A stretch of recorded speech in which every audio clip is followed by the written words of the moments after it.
Well, hi again, everyone. Happy Thanksgiving and welcome to our WKYC High School Football Game of the Week preview show as we have reached the state semifinal round, the Final Four. I'm Dave DeNatale along with Tyler Carey, and we've got a state semifinal for you this Friday, Black Friday, right here on WKYC.com. And TC, we're going to head back into Division Two. We've kind of gone back and forth, a little Division Two, Division One, Division Two. We're going to go back to D2 for a state semifinal matchup with two teams we've had before in this round, and it's kind of like I don't want to call David and Goliath because I think Avon's better than that, but it kind of you're trying to slay that Goliath, and that's what the matchup is going to be Friday night out at Byers Field.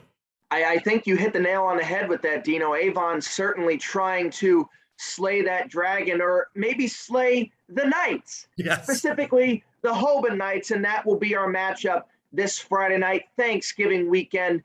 Hoban against Avon in the Division II state semifinal round. Now, we kind of expected that we would probably be doing this round once we got to this point, because it seems like every year it's two local teams fighting it out for a trip to that state title game. And usually it's Archbishop Hoban. You mentioned that David versus Goliath feel, although I agree with you. I think the Eagles are a little bit above that David status.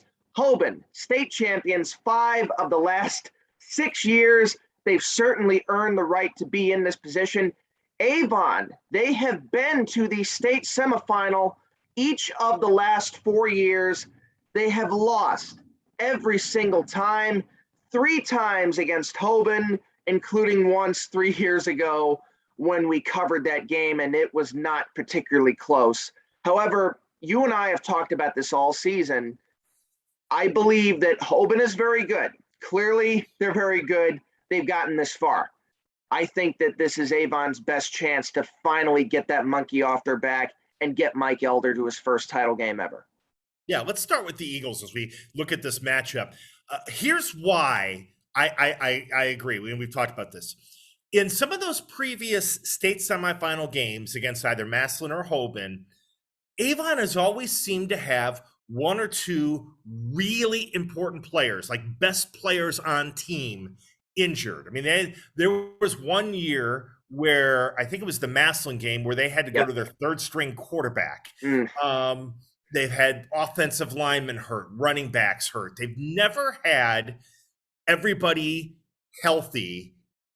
And when I talk about healthy, like able to play healthy when they get to a state semifinal matchup.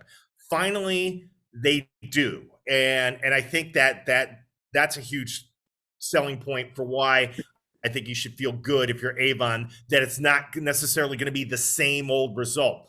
The other thing, TC, they've been, you talk about both, and I think this is true for both teams. They have gotten progressively better as the season and the postseason has progressed.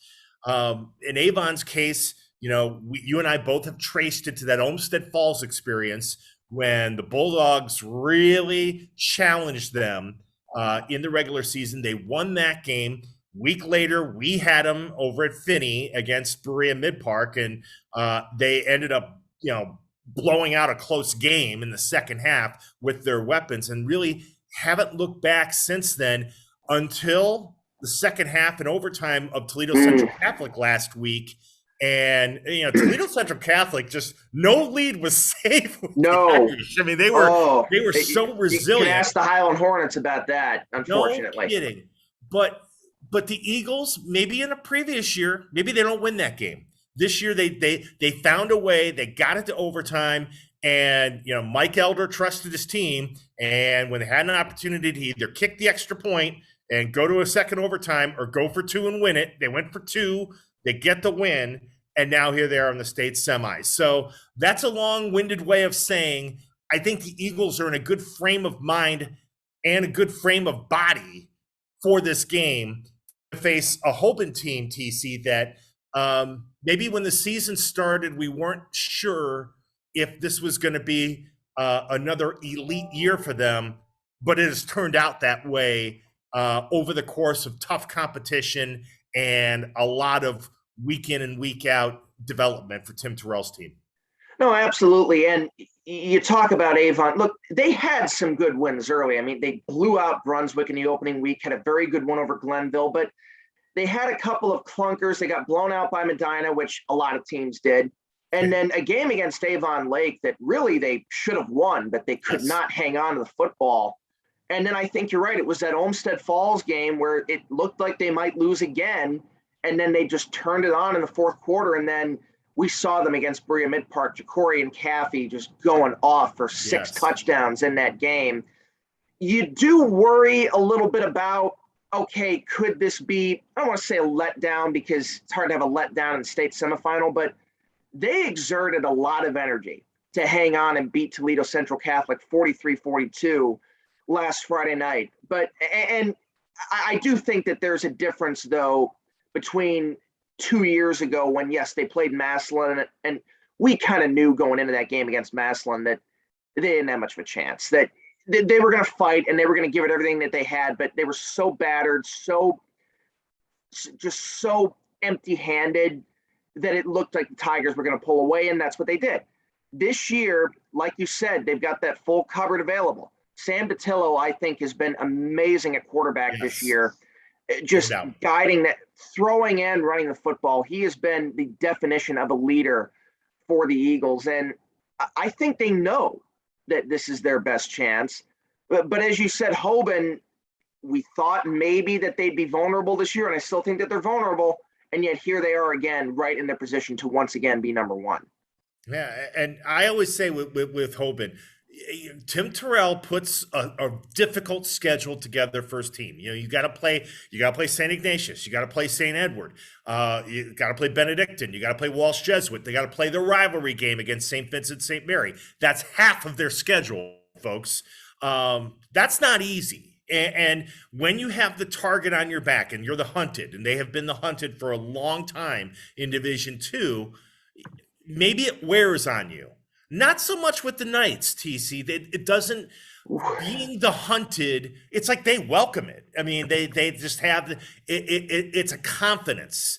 It's not an arrogance. It's a confidence, you know, that we are a program and we belong here. We expect to be here. They thrive on it. They know that everyone is gunning for them. Everybody, we talked about it earlier in the year, how Walsh and Benedictine are trying to get better talent to just build a program there. And what are they aspiring to be? They are aspiring to be like Archbishop Hoban. And I think they are both getting close, but as we saw in the playoffs and even in the regular season, they're not quite there yet. And Hoban this year, look, we're used to the Knights having a litany of Division I players, Division I college players on their roster. Not really the case this year. It's a relatively young team, so maybe that could change down the road, but they lost a 4-year starter at quarterback in Shane Ham, so you think, oh, there's going to be a downgrade. Well, Javion Crable comes in, and as a junior, he's done a pretty good job. Lamar Sperling, the running back, I'll just spoil it right now. He's our playoff performer of the week. He won the poll, 357 rushing yards and 5 touchdowns in a very, very nice win over Walsh last week. I think you and I both thought that Walsh might win that game, especially after coming so close during the regular season. And Hoban pulled away late. 49-30 was the final. Again, they're just, you hate to say, oh, they're an underdog, because they're not. You can't be an underdog when you've won 5 of the last 6 championships, but they're proving a lot of doubters wrong this year that, hey, we're still here. The state championship at Division II still runs through Archbishop Hoban High School, and you're going to have to take it from us. I think Avon's up to the challenge, but the Knights are not going to go away without a fight. No, indeed. But, you know, you really laid it out. We're going to have 2 of the most electrifying running backs in Northeast Ohio, and, you know, on showcase, on display.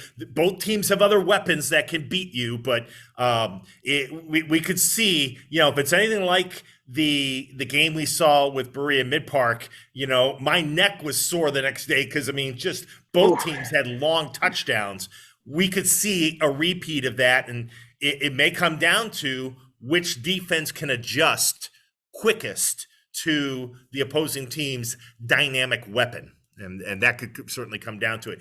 TC, we're down to the final four, the state semifinal round, and that means we're kind of down to just a few Northeast Ohio teams now that are left here in the playoffs, including those St. Edward Eagles. We just got done watching them last week in Division One against Medina. I'm still, I got to tell you, thinking about it now, still, I'm so impressed with how well the Eagles played Friday night at Byers Field against Medina, shutting down Drew Aller and the Medina Battling Bees, and also taking it to a very good Bees defense when they had the ball. Dino, I don't want to say I'm shocked or surprised that St. Edward did what they did, beating Medina 41-6, even though you and I, we were both kind of favoring Medina a little bit coming up to that kickoff. But it really looked like throughout the night, you could tell St. Edward had this game circled on their calendar for the last year. They had not forgotten that bitter, bitter loss in last year's playoffs to Medina, and they were going to just take it to them in every single way possible. And early on, it looked like it was going to be another one of those back-and-forth classics. Medina scores first. They're up 6-0, and then St. Edward scores the last 41 points. Ryan Miklich, 3 touchdowns receiving. Danny Enovich, great game running the ball again. Christian Ramos, just so steady at quarterback. And they find themselves in a position that they tend to be in a lot, and that is in the state semifinal, and they will be taking on unbeaten Upper Arlington in Mansfield, the big stadium further southwest of us. Again, you hate to say, the winner of Region 1 is probably the favorite to win the state championship, because we've seen what's happened the last 2 years to Mentor when it looked like they were in that position. But it really looks like this Eagles team is, as I said last week, battle-tested, and they've been here before. They know how to win these games, and which has got to make them a favorite in some aspects. But Upper Arlington will certainly give them a tough go. Yeah, after beating Pickerington Central in overtime, that Upper Arlington's going to have some confidence. Quick fun story. So we do the game Friday night. The next day, no, it was actually Sunday. It was Sunday. I'm out at the grocery store. I ran into Joel Castleberry's dad at the grocery store. Castleberry made arguably one of the biggest plays of the night for the Eagles with that kick return, and he was part of the secondary that really did a good job locking down Medina's receivers. And his dad took the mask off and had a big smile on his face, was so proud of his son, of all of his sons that have kind of gone through this St. Edward Express to go on and play college football. And it just reminds you, TC, it's one of the fun things about the community of high school football. But I promised him I'd give him a shout out, and give Joel a shout out for his performance on Friday night. Well, Joel and the rest of that secondary, I was pleasantly surprised, I will admit that, by St. Edward's performance on defense. We thought maybe they were a little bit vulnerable in that spot, especially going up against a great quarterback in Drew Aller, and they really left him powerless throughout the evening. He completed, I think, only about 44% of his passes. He threw it 62 times, but they took his weapons away from him. And when you do that, and when they were pressuring him like they did, Medina just really didn't have a chance. But St. Edward had a game plan. Give them credit. Now on to the next one. And you know that Tom Lombardo and his boys are going to be up to the challenge. Let's go to the other Division II matchup. This was a bit of a shocker. We were following it throughout the evening. Green taking on Massillon. Massillon, a heavy favorite in that game. The Bulldogs hung around with them. And in the end, it was Trevor Van Horn hitting Trey Martin for a 16-yard touchdown with just seconds left. The Bulldogs win it 26-25, their first regional championship in 20 years, Dino. Awesome. 20 years. The 7 seed goes on to the state semifinals against another 7 seed in Winton Woods. That game will be in Westerville. Congratulations to the Bulldogs, and what a win for that program. They're going to be remembering that one for a long time. Yeah, and everything is still out there in front of them. They got to make the long trip down from Stark County down to Westerville, down to that Columbus area. They can get past Winton Woods. Hey, listen, you'll play a Northeast Ohio team for a chance at a state championship. So everything is still out there for the Bulldogs, but that's a great win. That's something that, if you knock off Massillon or you knock off Archbishop Hoban in Division II, you ought to feel pretty good about yourselves, because very few teams over the years have done that, to a Tim Terrell, or in this case, a Nate Moore team, because they're just such elite programs. I don't think anyone saw it coming for sure, and it was certainly fun to watch. And another tough blow for Massillon, obviously, but you're right. If they can get past Winton Woods, that would be an all Northeast Ohio matchup for the state championship. That would certainly be a hot topic around this region, and we'd be looking forward to it. Division III, I think we had known that this was probably going to be the matchup for a long time. Holy Name certainly gave it a good go in Region 10, but West Holmes gets out of it at 14-0. Also at 14-0, the defending state champion Chardon Hilltoppers. Boy, what a performance against Dover last week, 31-3. We really thought the Tornadoes might give them a tough battle, but in the end, the Hilltoppers proving that they're the team to beat in this bracket. And I got to think this game in Twinsburg, West Holmes is pretty good, but I got to think Chardon's still the favorite here too. Yeah, because here's the problem. Chardon defensively is very good. Obviously, they're an elite defensive team. Mitch Hewitt is a linebacker. He's a elite linebacker at Chardon and then at Bowling Green. I mean, he's a defensive-minded coach. Offensively, they're playing really well right now with that wing T, their version of the wing T, and nobody's stopping it. And that's that's a huge problem. If you can't score with Chardon, you're going to have all sorts of problems. So, I mean, this is one of those games where West Holmes has to figure out, okay, do what we do best and get to Chardon early, because if Chardon is able to pound that running game and their defense and control the tempo, it's going to be a long night. It's very rare that you talk about the wing T as being a high-powered, high-scoring offense. I know, right?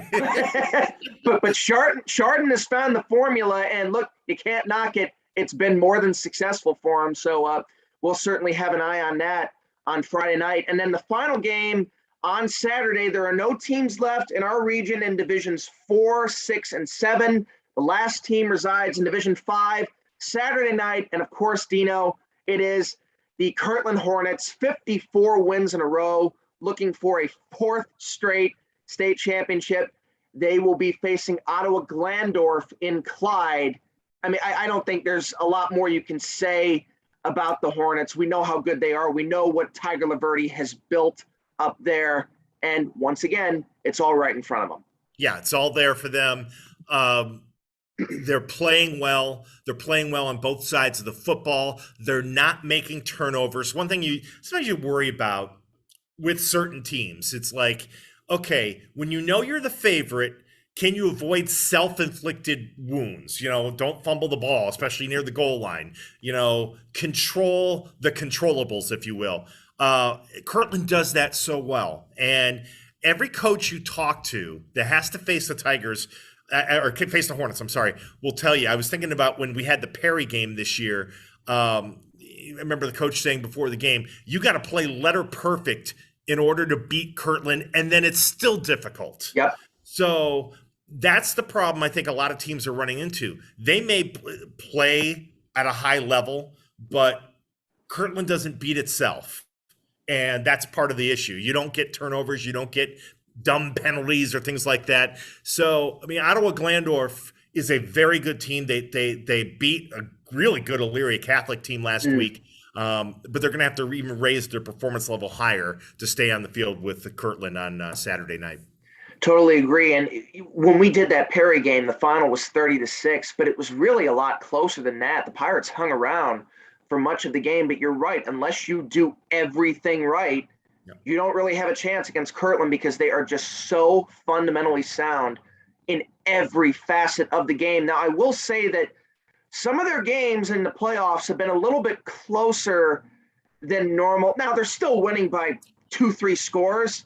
So that tells you how good they are when we're talking about that as a close game. But maybe as the going gets tougher, they could be a little bit more vulnerable. But again, as long as they don't beat themselves, which I don't think they're going to do, I think that they're going to be looking at yet another trophy in that case. And yeah, again, they're closing in. They already have the longest current winning streak in the country.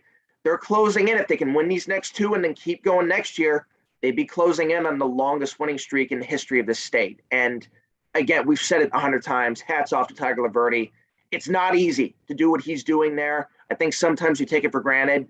It's one of the best coaching jobs I've ever seen, Dino. Yeah, and just to illustrate your point, just to put a bow on Kirtland, one of the things a couple of weeks ago when they were playing Springfield, am I right that they played South Range, and I think so it was South Range last, and then I think before that it was Garfield. Garfield, okay. Yes, Garrettsville.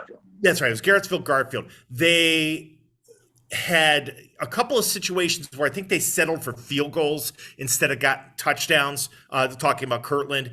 And so I think the score was, and I remember sitting there because I was at a Cleveland State basketball game that night going, really? It's just 6-0 or really just 13-0? You're surprised by those things. And that's one of those things. I think they've gotten better in the red zone. I think they did a better job against South Range, converting those red zone opportunities into touchdowns instead of field goals. Little things, but they go a long way as the postseason progresses. So there it is. Not many teams left, but there are still some Northeast Ohio teams left. We've got two of them on Friday in the Division II state semifinal from Byersfield and Parma. Okay, I'm going to say it right now. Please get the generators working. Feed the hamster. Rest the hamster on the treadmill. Keep it working so we have no light power delays.